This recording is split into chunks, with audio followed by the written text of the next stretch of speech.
Bonjour, les semis de maïs approchent et nous avons choisi de vous faire un petit point pour bien implanter vos cultures de maïs. Vous avez choisi vos variétés en fonction de votre exploitation, soit pour faire du lait, soit pour produire de la viande, voire récolter du maïs grain. Sachez que la coopérative de Creuilly met des essais variétaux en place tous les ans depuis plus de 20 ans sur le territoire de la coopérative, afin d'optimiser et de choisir les meilleures variétés qui répondent aux besoins de vos exploitations. Une multitude de critères sont pris en compte afin de référencer les variétés de maïs, la productivité bien sûr, mais également la digestibilité de la plante, du grain, sa vigueur de départ, sa rusticité. Le progrès génétique est en constante évolution, mais la génétique ne fait pas tout. C'est pourquoi nous allons vous présenter différents points importants à respecter. Premier point de vigilance, la préparation du sol. Il faut donc bien s'assurer que le sol soit bien ressuyé afin d'éviter tout lissage de la terre par les outils. Cela pourrait compromettre la pousse du maïs par la suite. Pour cela, un coup de bêche peut être le bienvenu dans la parcelle. Une fois s'être assuré que la terre soit bien réessuyée, le travail du sol peut alors commencer. Afin d'ameublir les 25-30 premiers centimètres, un labour peut être possible. Il va permettre au sol de se réchauffer et également d'enfouir les résidus de culture qui sont encore présents sur la parcelle. Un bon affinage de la terre est indispensable pour un bon contact sol-graine qui va ainsi permettre une meilleure germination de la graine de maïs. Une préparation trop grossière pourrait amener à avoir un sol trop soufflé et ainsi empêcher la bonne levée du maïs. Pour obtenir un bon lit de semences, plusieurs techniques s'offrent donc à vous. Avant le semis, bien penser à vérifier que la terre soit bien réchauffée. Pour cela, il faut qu'elle se situe entre 10 à 13 degrés dans les 4 à 5 premiers centimètres de la terre. Une fois toutes ces conditions respectées, le semis peut alors commencer. Une fois les conditions climatiques et structure du sol réunies, on peut commencer à semer. Pour cela, je vais vous présenter les éléments différents à vérifier sur le semoir avant de procéder au semis. L'aspiration. S'assurer que la courroie de la turbine soit en bon état et correctement tendue. S'assurer du bon état des boîtes de distance. Contrôler que les éléments de semeur n'ont pas de jeu entre eux. Pour la distribution, s'assurer l'état des éjecteurs et du sélecteur afin qu'il n'y ait pas de doublon de graines dans le sillon.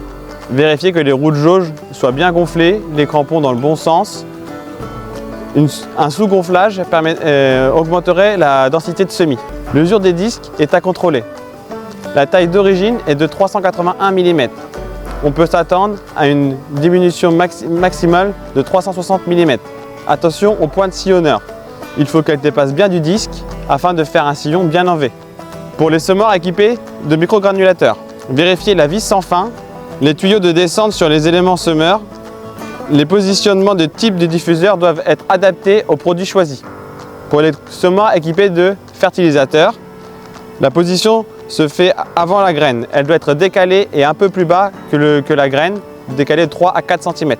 Pour le positionnement de la graine, plusieurs critères sont à prendre en compte pour qualifier le semis.